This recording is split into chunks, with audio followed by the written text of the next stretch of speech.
인간 생활의 기본 요소 중 하나인 집.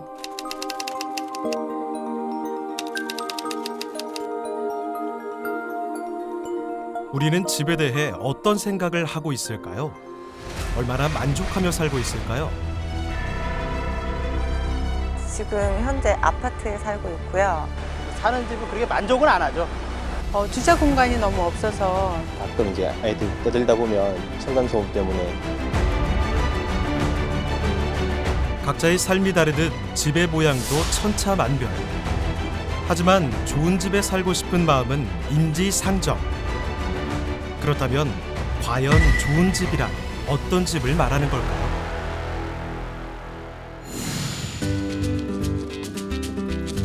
튤립과 풍차의 나라 네덜란드. 이곳 노르트홀란트주에 위치한 암스텔베인에는 특별한 집이 있습니다. 바로 네덜란드의 대표적인 케어팜 시스템으로 운영되는 곳인데요.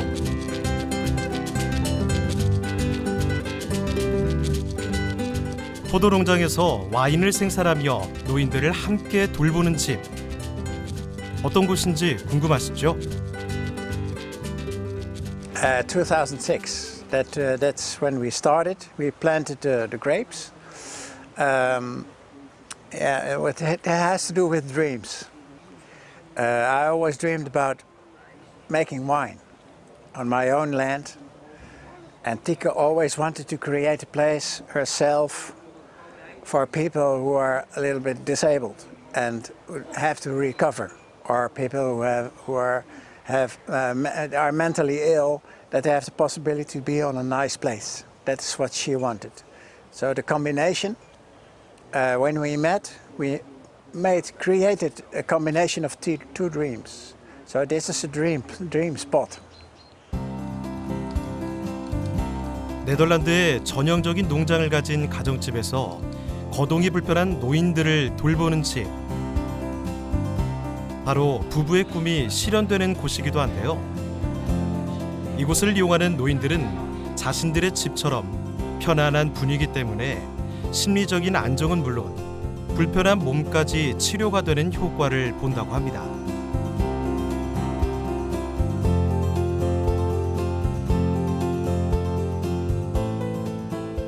We have it's a broad range of people. These are mostly elderly people, and these are people who are before the step of going to a real care home. It's the phase before. 전형적인 요양원의 분위기가 아니라 노인들에게 더 인기가 있다는 이곳은 이용자들에게 편안하면서도 색다른 경험을 전해주는데요. 집주인 부부는 자신들의 집을 통해 안정적인 수익 창출은 물론 더불어 사는 즐거움도 누리고 있습니다. 부부에게 집은 세상을 좀 더 따뜻하게 만드는 도구인 셈입니다.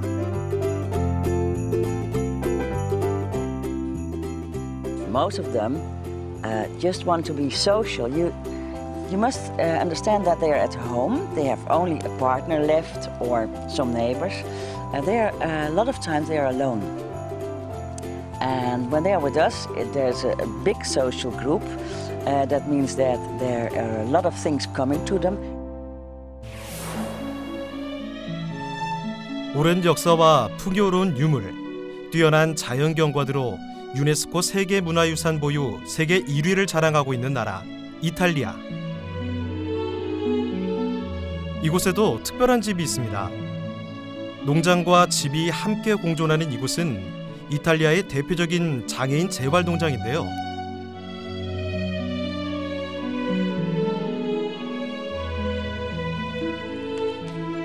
치료와 생활이 공존하는 이곳에서는 농장에서 땀 흘려 일하며 정신적인 안정을 찾기도 하고 여러 사람과 어울리며 사회성을 기르기도 합니다. La piccola comunità alloggio accoglie 10 persone in un progetto di residenzialità più alcune accoglienze diurne in cui le persone con disabilità psicofisica vengono qui al mattino e vanno via nel primo pomeriggio. È un progetto legato al dopo di noi della disabilità, dopo di noi inteso come la problematica legata a chi si occuperà delle persone con disabilità dopo che perderanno i riferimenti parentali, genitoriali, familiari. 자식보다 하루만 더 살기를 바라는 장애인 부모의 마음이 국경을 넘어서도 다르지 않다는 걸 느낄 수 있는데요. 이 집의 곳곳에서는 사회에서 소외된 장애인들이 이곳에 머무는 동안만큼이라도 관심받고 보살핌을 받을 수 있도록 세세하게 신경을 쓴 노력이 엿보입니다.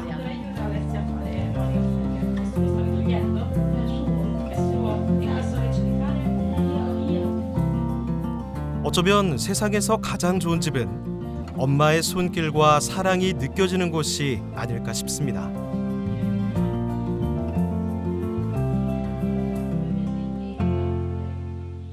Siamo 7 persone che ruotano con una copertura di 24 ore perché c'è sempre un operatore in turno anche di notte e durante il giorno le attività sono anche di tipo laboratoriale, ma molti dei laboratori sono legati alla quotidianità, la cucina, la cura dello spazio esterno, l'orto, la cura della propria persona, la cura dell'igiene della propria stanza, perché è importante in un progetto di residenzialità che la persona ritorni capace di occuparsi di se stessa nella maggiore autonomia possibile. 혈연으로 맺어진 관계가 아닌 사람도 가족으로 만들어주는 것. 집이 가진 힘입니다.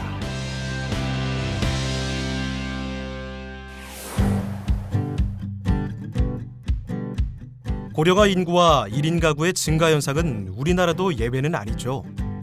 그러다 보니 가족의 구성원은 물론 집의 의미도 예전과는 많이 달라졌는데요. 여기 우리가 생각하는 전형적인 시골집이 있습니다. 무슨 자친달인지 꽤 많은 사람들이 집 마당에 모였습니다. 동네 이웃들인가 싶기도 하지만 이 사람들은 모두 이 집의 가족들이라는데요. 바로 이 집 주인 최석준 어르신의 자손들이랍니다. 하지만 대가족이 모두 이 집에 사는 건 아니라는데요. 지금부터 그 사연을 들어보시죠. 남들 말아야. 그래도 아버지가 다 베풀고 다 잘해서.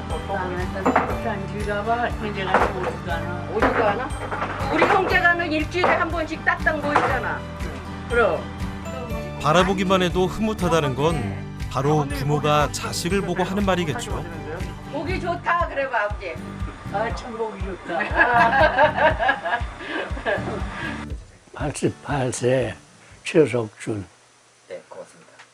자, 이 집 언제 지으신 건가요? 이 집이 셋째 딸 나타내졌어요. 지금 62. 아, 이거 강제노역이라니까. 그야말로 평생을 동고동락했던 집과 텃밭을 여전히 지키고 있는 아버지가 있기에 자식들은 오늘도 고향집을 찾아온 건데요. 고향집은 어느덧 함께 나이를 먹어가는 사이가 되어버린 자식과 부모를 잇는 달입니다. 낳고 키울 때는 징글징글 힘든 일도 많았지만 팔남매는 이제 홀로 남은 아버지의 가장 큰 힘이자 백이 되었습니다. 형제들도 모이고 이런 것도 해서 놀아 먹고 얼마나 좋아. 의리 있고. 팔남매 낳고 교육시키고 고생 많이 하셨다면서요? 많이 하셨죠. 평생 고생하신 거예요. 돌아가실 때까지 엄마 아버지가. 그래서 아버지가 엄마 돌아가시고 울기도 많이 우셨어. 만화님 불쌍해서.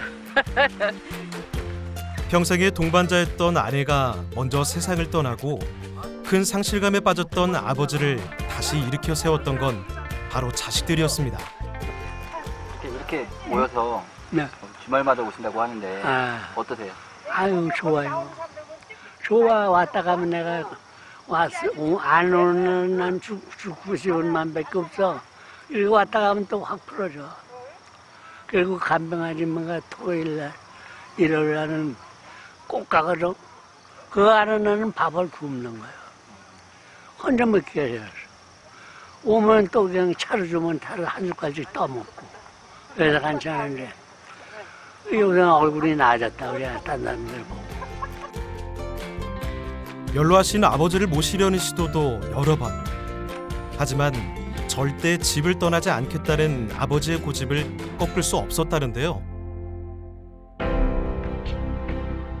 도대체 이 집에 어떤 사연이 있는 걸까요? 언뜻 봐도 꽤나 연식이 돼 보이는 이 집. 올해 62이 된 셋째 딸이 태어나던 해 지어진 집이라니까 이 집도 환갑이 훌쩍 넘었는데요. 집안 구석구석에는 아버지의 손때 묻은 연장하며 어머니의 눈물과 한숨이 아직도 남아 있습니다.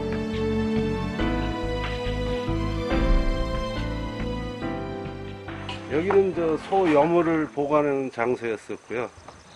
저쪽에는 이제 소죽을 쓰는 이제 소를 먹이기 위해서 아침 저녁으로 소죽을 썼어요.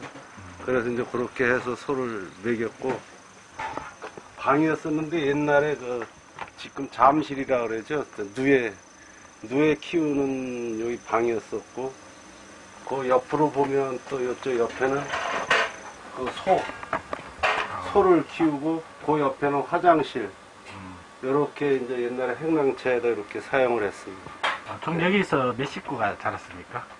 이제 3남 5년대 8남매였어요. 그래서 이제 사실은 옛날에 그냥 오물조물 살았죠. 뭐 이렇게 좁은 데서. 형들 말대로 지금 큰일 날 뻔했어. 그래가지고 이제 밤낮을 모르고 역사는 낭급이 오고 그래가지고 그게 다리가 퉁퉁 붓고 그냥 아유 어깨가 그냥 부서지고 그래서 이제 이 집을 짓는데 내가 꿈이잖아. 밤이면 지 엄마하고 얘를 엮고 그전에 수술가는 엮었잖아.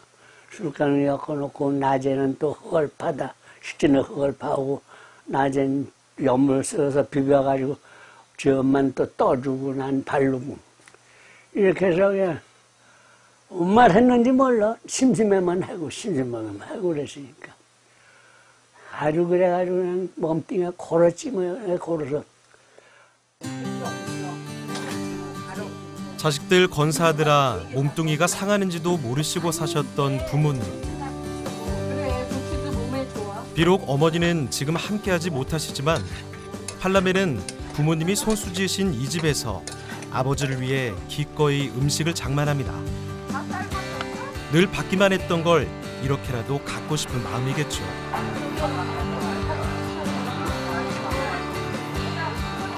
우리 아버님 막내의 막내, 5형제 중에 막내인데 저희 아버님만 살아 계셔가지고 오늘 제가 준비를 했어요.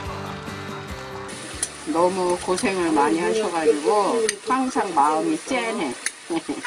그래서 돌아가시기 전에 자주 오려고 형제간에 많이 일주일에 한 번씩 만나요. 팔남매가. 그래서 아버지도 고마워하시고 자식들도 또 서로 더 돈독해지고. 워낙 식구가 많다 보니 음식의 양도 만만치가 않은데요. 직계 가족만 얼추 모여도 20명은 거뜬하게 넘어가는 최석준 할아버지네 가족 스케일. 아마도 이런 든든함 때문에 아버지는 일주일 내내 자식들이 오기만을 기다리고 있는지도 모르겠습니다.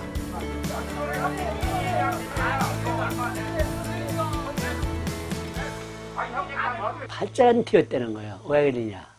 자식이 속을 새기나. 뭐라는 자식이 있어. 밥 맞기 살기는 동안 맞고.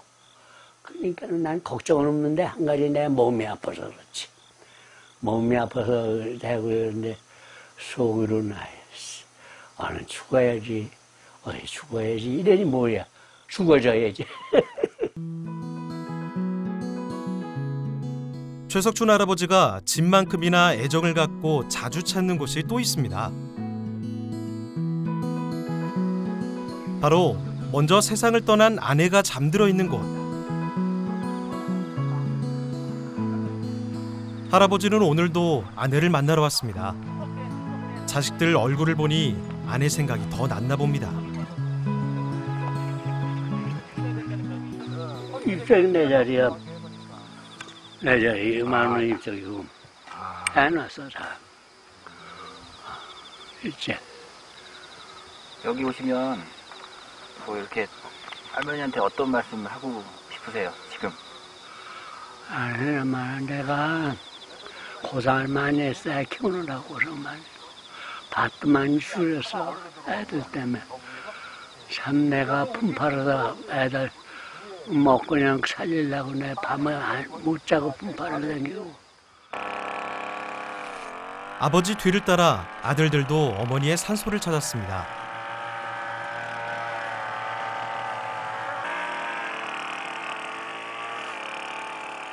아버지의 마음을 잘 알기에 자식들은 틈나는 대로 어머니의 산소도 말끔하게 손질을 하곤 하는데요.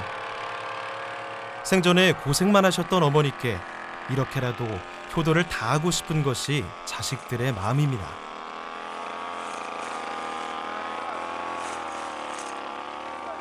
많이 외로워하시고 뭐 자식도 사실 같이 이렇게 안 살고 혼자 계시다 보니까 외로움을 하시는 것 같아요. 그래서 아무래도 제가 이제 가까이 있으니까 좀 그렇게 자주는 못 와도 또 사업상 일을 하다 보니까 이제 아침 시간에 좀 들리기도 하고 저녁에도 한 번씩 들리고 이렇게 한 번씩 하고 있습니다.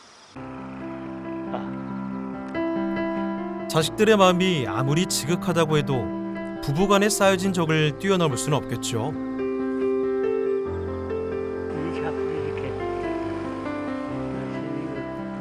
팔남매를 건사하면서 힘들고 어렵고 기쁘고 행복했던 그 순간의 감정을 오롯이 함께 느끼며 나눴던 아내의 빈자리는 그래서 더더욱 아버지에게 크게 다가옵니다.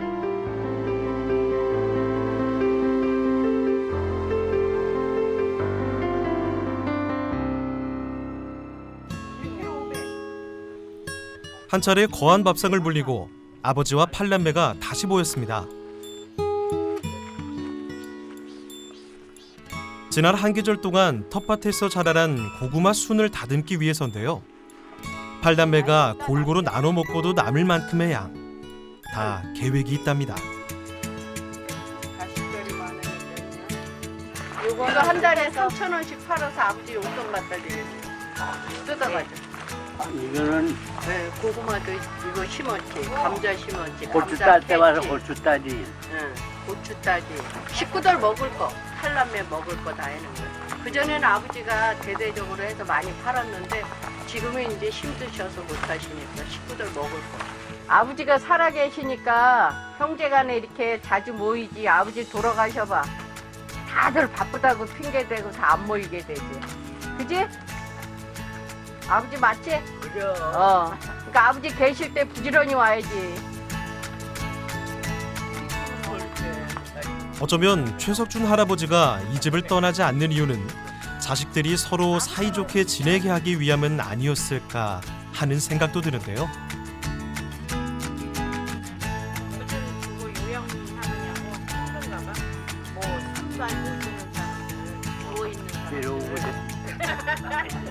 어릴 때나 다 커서나 부모는 세상의 비바람으로부터 자식들을 보호해주는 가장 튼튼한 집일지도 모르겠습니다.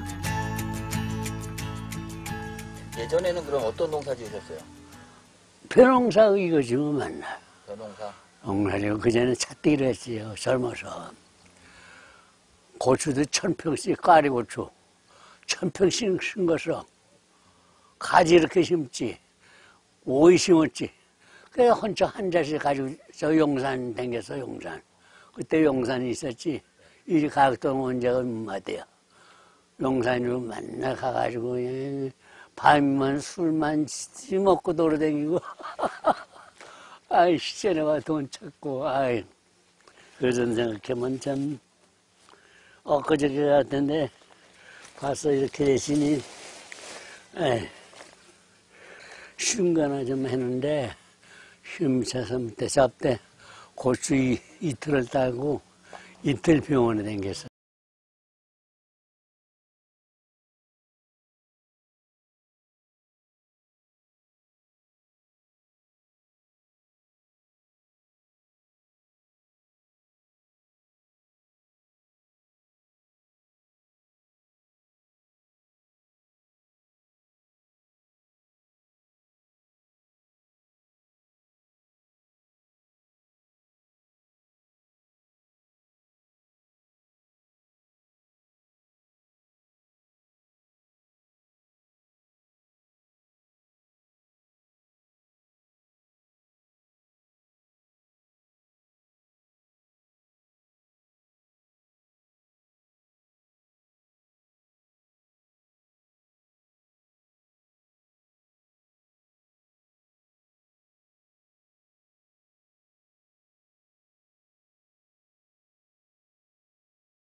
국내 한 공원. 사람들만큼이나 많이 보이는 것이 반려동물들. 언제부터인가 볕 좋은 날이면 쉽게 볼 수 있는 풍경이 되었죠. 그야말로 반려동물 천만 시대가 도래한 것인데요. 한 통계 자료에 따르면 우리나라 국민 5명 중 1명은 반려동물과 함께 생활하고 있고요. 주로 개와 고양이를 많이 키운다고 합니다. 이와 더불어 반려동물 시장도 급증하고 있죠. 반려동물의 인기에 발맞춰 반려동물을 위한 제품과 서비스들도 쏟아져 나오고 있는데요.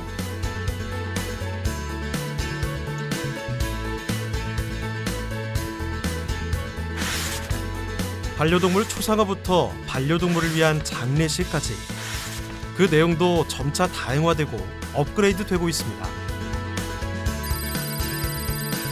그 결과 2010년에는 1조 원 규모였던 반려동물 산업이 올해 3조 원에 육박하며 매년 성장하고 있는 실정인데요. 그렇다면 반려동물들은 어떤 집에 살고 있을까요? 서울의 한 주택가. 이 집에는 특별한 반려동물 이야기가 있다는데요. 바로 도도한 러시안 블루 고양이 덕키가 반려동물 1호.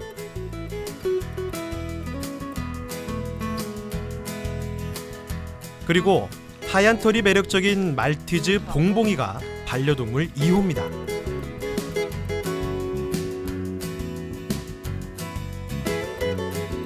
그러니까 앙숙이라 알려진 개와 고양이가 한 집에 살고 있는 것이죠. 저희 봉봉이랑 덕키는 사이 좋아요. 안 그래도 그런 이야기들이 있어가지고 조금 조심스럽고 걱정됐었는데 생각보다 잘 지내고 있습니다.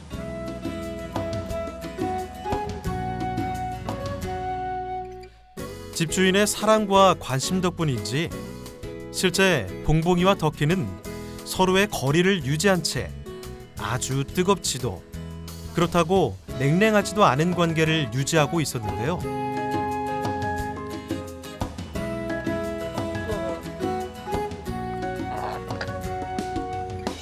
마음 좋은 주인의 소문이 퍼진 걸까요?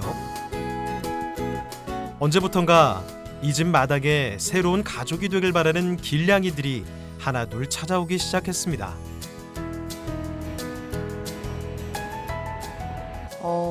한 3개월 조금 안 된 것 같은데 3개월 전쯤에 그 고양이 한 마리가 이렇게 그냥 왔다 갔다 했었어요. 그래서 이제는 밥을 조금씩 챙겨줬었는데 어느 날 저 마당에서 그 새끼 고양이 소리가 들리더라고요. 봤더니 여기다가 새끼를 낳았더라고요. 그래서 그때부터 이제 그래도 좀 밥을 챙겨주다 보니까 아예 털을 잡게 됐죠.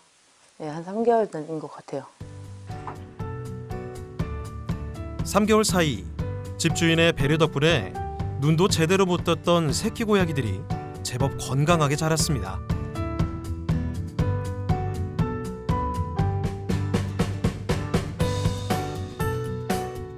그러다 보니 새삼 고민이 되기 시작했다는 집주인. 우리 집이 과연 반려동물과 함께 살기에 얼마나 적합한 공간일지 의문이 들기 시작했다는데요. 자꾸만 불어나는 마당의 새끼 고양이와 집안에서 살고 있는 봉봉이와 덕키를 위한 더 좋은 환경은 무엇일까? 그래서 모셨습니다. 안녕하세요. 박준영입니다. 예, 제가 원래 건축 쪽 일을 오랜 동안 해오고 있었고요.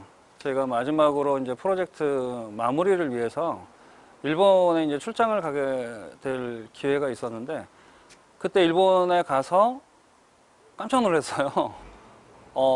반려동물을 위한 그런 전문화된 특화된 주택이 있다는 것을 그때 알았고 그리고 거기에서 이런 어떤 마감들이라고 할까 인테리어라고 할까 심지어는 구조까지도 반려동물을 위해서 처음부터 기획된 그런 건물을 보고서 한국에도 이게 필요하겠다라는 생각을 하게 된 거죠. 안녕하세요. 펫하우스 전문가의 눈으로 본 이 집의 환경은 어떨까요? 네네네. 네. 아유, 벌써 내려와가지고 환영을 해주네. 고양이 한 마리하고 말티즈 강아지 한 마리. 네. 그렇게 키우고 계시는군요. 낯선 손님에 대한 거부감은 터키가 훨씬 없어 보이는데요. 반려견 주택을 연구하는 박준영 소장은 일단 이 집의 반려동물들이 평상시처럼 다닐 수 있도록 최대한 조심조심 집안을 살핍니다.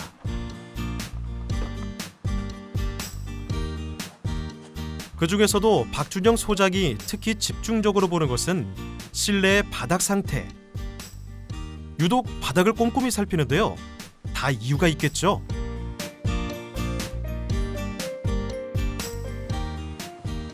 뭘 가장 중점적으로 보시는 겁니까?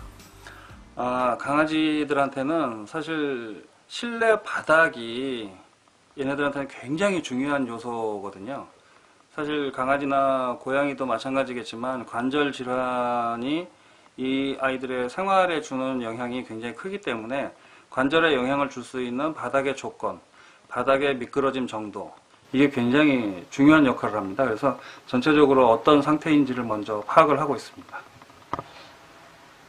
그리고 고양이와 강아지를 위한 인테리어 중에 중요하면서도 쉽게 확인하고 집에서 대응을 할 수 있는 부분 중에 하나가 조명 관련된 부분입니다. 조명이 평상시에 봐서는 전혀 문제가 없어 보이지만 굉장히 많이 깜빡거리는 그러한 현상을 보이는 등들이 있습니다. 그게 바로 플리커 현상이라고 하는 거고요. 동체 시력이 사람보다 4배가 좋기 때문에 이 아이들이 그 불빛 밑에 있게 되면 지속적으로 눈에 스트레스를 주게 됩니다. 그래서 안구 질환에도 일정 부분 영향을 미칠 수가 있고요. 얘네들의 전반적인 건강이나 활동에도 영향을 미칠 수가 있는 거죠. 사람에게는 아무렇지 않았던 부분들이 함께 사는 반려동물들에게는 자칫 치명적일 수 있다는 사실. 전문가를 만나 살펴보지 않았다면 몰랐을 부분입니다. 우선 여기는 작지만 그래도 정원이 있어서 강아지가 하루에 일정 시간은 나와서 뛰어놀 수 있다는 부분, 이게 굉장히 중요한 점이거든요. 그리고 잔디밭에서 아이들이, 강아지가 특히나 이제 뛰어놀게 되면 관절에 대한 어떤 부담도 줄이면서 아이들의 관절 질환을 예방하거나 또는 그걸 완화시킬 수 있는 그런 기능도 하게 됩니다. 그런 측면에 있어서는 이런 어떤 공간이 실외에 마련이 돼 있다라고 하는 부분은 굉장히 장점인 거죠. 그리고 이제 실내 쪽에 있어서는 조금 아쉬운 점들이 이제 몇 가지가 보이는데요. 오래전에 지은 집이다 보니까 어떤 환기를 원할 때 또 주기적으로 할 수 있는 환경이 안 된다는 거. 그리고 이제 뭐 미끄럼 상태가 많이 나쁘지는 않지만 어쨌건 강아지 입장에서는 미끄러울 수 있는 그러한 바닥 상태라는 부분. 네, 바닥이 상태가 의외로 지금 다른 집보다 많이 미끄럽거나 하지는 않거든요. 네. 예. 그렇지만 어쨌든 이게 강아지가 활동하기에 좋은 여건은 아닌 것 같아요. 그래서 통상적으로 아이들이 이런 바닥에서 의외로 많이 미끄러지거든요. 많이 미끄러지기 때문에 이러한 부분들을 사실은 요즘에 이제 그 매트를 깔아주거나 강아지용 전용 매트 있잖아요. 물론 여기는 뭐 이렇게 따로 매트를 쓰지는 않으셨지만 매트를 깔아주는 경우들이 많이 있으세요. 근데 이제 뭐 매트를 활용하는 방법도 있고 매트를 또 이제 유지 관리하거나 뭐 못 깔거나 하는 그런 부분들이 생기거든요. 이게 사이즈가 정해져 있다 보니까. 그래서 이제 요즘엔 이런 식의 어떤 미끄럼 방지 코팅도 있고요. 요게 이제 기존 바닥이고요. 마루가 이런 식으로 이제 제품이 돼서 나오고요. 요 위에 이런 식의 이제 미끄럼 방지 코팅을 하게 되는 거죠. 그렇게 되면은 여기 이제 뭐 줄눈 부위에도 이제 방수 또는 이제 어떤 물기 스며드는 것들을 차단을 하는 효과가 있기 때문에 냄새가 나거나 하는 부분들도 많이 줄어들죠. 뭐 패드 같은 경우에 패드에다가 이제 잘 일을 본다고 해도 그 주변이 오랫동안 패드 놔뒀던 자리를 걷게 되면 그 주변이 또 색상이 알게 모르게 변하고 그 자리만 깨끗한 그런 형태까지 되는, 변색이 되는 그런 상황들도 생기고요. 심하면 아예 육안으로 바로 이제 확인이 될 정도로까지 요 사이를 이렇게 따라서 이제 변색이 되는 그런 상황들도 생기거든요. 그래서 실내에서 발생하는 냄새를 이런 부분들을 막아줌으로 해서 일정 부분 좀 줄일 수가 있는 거죠. 박준혁 소장이 이 집의 반려동물 봉봉이와 덕희의 행동 패턴을 유심히 살펴보고 또 그에 따라 집안 구석구석을 꼼꼼하게 살펴본 결과를 집주인에게 자세히 전하는데요. 그리고 플립 현상이 있는 등이라면 안 켜는 게 좋죠. 아니면 워낙 반려동물에 대한 애정이 큰 집주인인 만큼 오늘의 상담으로 앞으로 집안에 변화가 있을 것이라 예상됩니다. 진짜 좋았어요. 아까 이렇게 조명 이야기할 때도 저희는 몰랐던 사실들도 많이 알았고, 그리고 바닥도 이제 뭐 미끄러면 물론 안 된다는 거는 상식적으로 알고 있지만 그걸 어떻게 해야 되는지 몰랐는데 오늘 상담 받은 내용으로 해서 가족들이랑 상의해가지고 좀 이렇게 개선을 해주면 아이들이랑 잘 지낼 수 있을 것 같아요. 사실 대공사가 아니라 하더라도 몇 가지 인테리어를 활용하면 반려동물에게 보다 안전하고 쾌적한 공간이 만들어질 수 있답니다. 가장 중요한 부분이 실내 바닥에 대한 어떤 미끄러움 때문에 아이들이 겪는 고통이 크거든요. 관절 질환도 있고, 그 다음에 이제 슬개골 탈구라고 하는 그런 질환 또는 허리 디스크 같은 경우까지 생각을 해볼 수가 있는데, 이게 다 미끄러운 바닥과 관련이 연관성이 굉장히 높습니다. 무엇보다 반려동물과 집안에서 함께 생활하고 있다면 바닥재에 신경을 써야 한다는 점 한 번 더 기억하시면 좋겠는데요. 실제 미끄럼 방지 바닥재를 시공했을 때 화면을 보면 확연한 차이를 알 수 있습니다. 이런 분위기 때문일까요? 최근 들어 국내에도 반려동물을 위한 공생주택이 하나둘 등장하고 있는데요. 오피스텔부터 아파트까지 분양 소식도 뜨겁습니다. 한국 자체도 지금 1인 가구, 나홀로 가구가 굉장히 많이 늘어나고 있잖아요. 그러다 보니까 거기에 맞춰서 반려동물 숫자도 굉장히 급격하게 많이 늘어나고 있는 그런 상황입니다. 펫 인테리어를 적용을 해서 환경을 만들어주게 되면 그만큼 좋은 환경 속에서 아이들이 건강하게 생활할 수 있다는 것들이 많이 알려져야 됩니다. 비근한 예로 뭐 일본의 사례만 들더라도 반려동물하고 함께 생활할 수 있는 주택을 별도로 관리하는 그런 회사도 있고요. 그것만 따로 또 취급하는 인터넷 사이트도 있고요. 그리고 뭐 도쿄도 중심으로 봐서도 약 한 15% 정도가 반려동물 주택입니다. 반려동물 입주가 가능한 임대주택. 뭐 개인주택 같은 경우에는 보통 뭐 38%, 40% 요 정도 사이가 반려동물하고 함께 생활할 수 있는 인테리어가 된 그런 주택으로 파악이 되고 있을 정도로 이 비중이 굉장히 높아지고 있습니다. 지금 현재도. 그렇다면 이웃나라 일본은 어떨까요? 세계 어느 곳보다 반려동물에 대한 애정이 지극한 일본. 한 조사 결과에 따르면 일본의 경우 이미 몇 년 전부터 개와 고양이 사육 두수가 15세 미만의 어린이 수를 넘어섰다는 놀라운 사실. 日本のペットマーケットは今現在1兆5000億円と言われてる。ペットフードとか洋服、動物医療とか全部含めて1兆5000億円。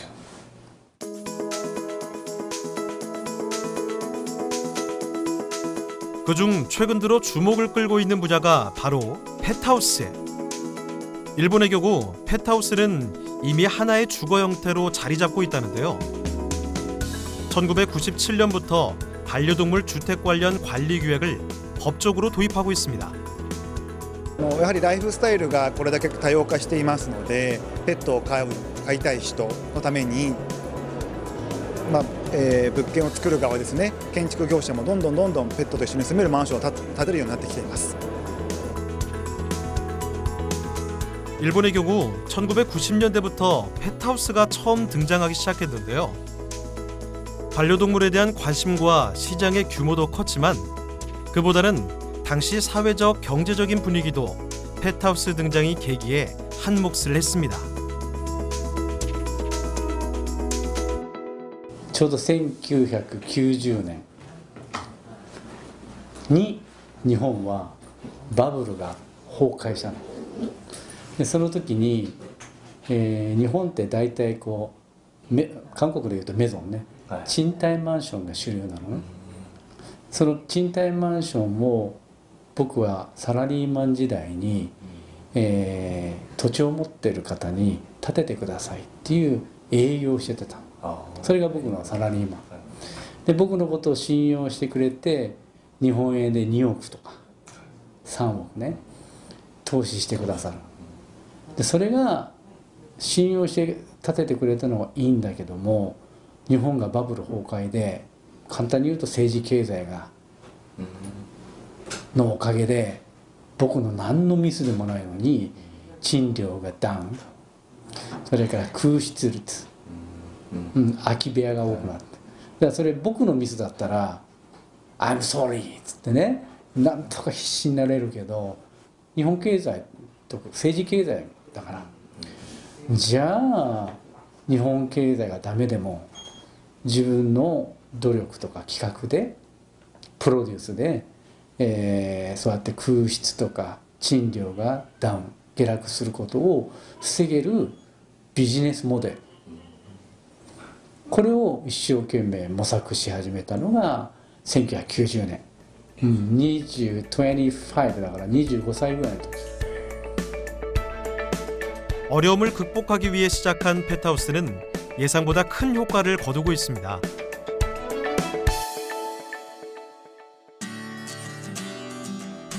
그렇다면 실제 일본의 펫하우스는 어떻게 생겼을까요? 도쿄 아라카와구 미나미주에 있는 펫케어 맨션. 3층짜리 건물로 지어진 이곳은 언뜻 보기엔 여느 건물과 크게 달라 보이지 않는데요. 건물의 구석구석을 살펴보면 반려동물들을 위한 세심한 배려가 눈에 띕니다.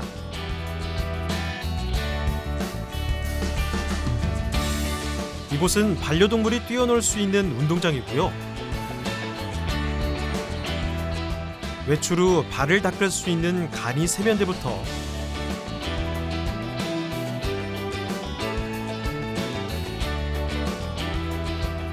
반려동물의 배변을 처리할 수 있는 화장실, 그리고 더러워진 몸을 씻을 수 있는 미니 샤워대까지 반려동물을 가족으로 받아들인 마음이 느껴집니다.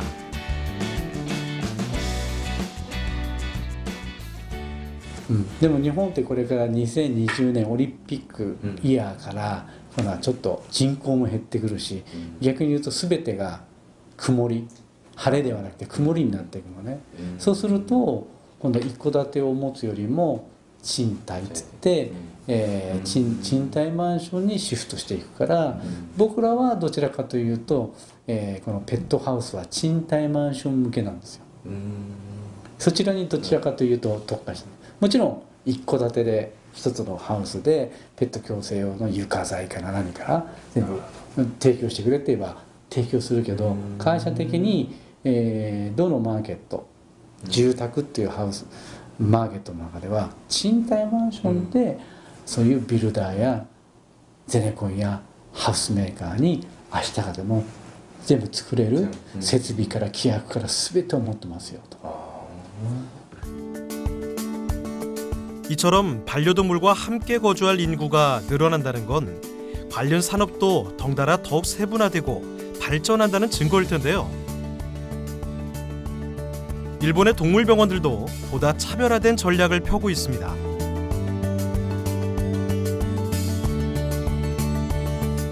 이곳은 연중 무휴, 하루도 쉬는 날 없이 영업을 하고 있는 동물병원.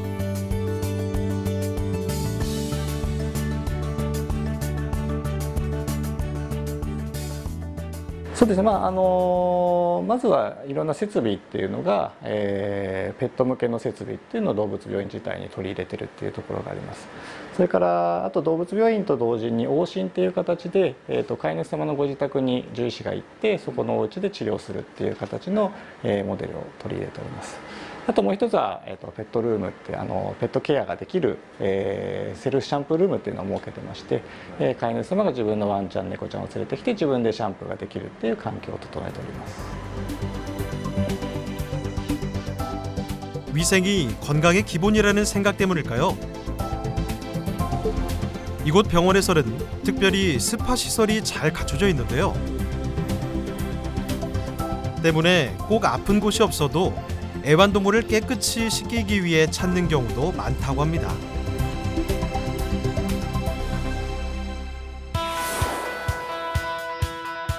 이곳은 반려동물 관련 직업인을 양성하는 학교인데요. 관련 직업을 갖기 위해 유학을 오는 경우도 많다고 합니다. 中央動物専門学校は学校法人中央工学校といいまして、明治42年1909年開学で今年2019年ですから110周年を迎える母体校、専門学校中央工学校の母体校のある中央動物専門学校と申してまして、 오래된 역사만큼이라 이곳에서 배우는 커리큘럼의 깊이가 남다른데요. 애견 미용학과와 동물 간호학과는 기본이고 여기에 반려동물과의 공생을 위한 주택 관련 수업도 이루어지고 있어 다양한 곳으로의 취업률도 높다고 합니다. 卒業生は、トリマーを目指す子たちは主にペットショップ、学校の中にもペットショップを想定したお店があります。そこでも実習していきますが、主にトリマーを目指す子たちはペットショップ、それから動物看護師の医療を目指す子たちはやはり動物病院、それと動物共生の子たちについては住宅メーカーだとか、あるいは特に不動産管理会社だとか、あるいは福祉施設なんですが、動物病院やペットショップにももう多岐にわたって就職しています。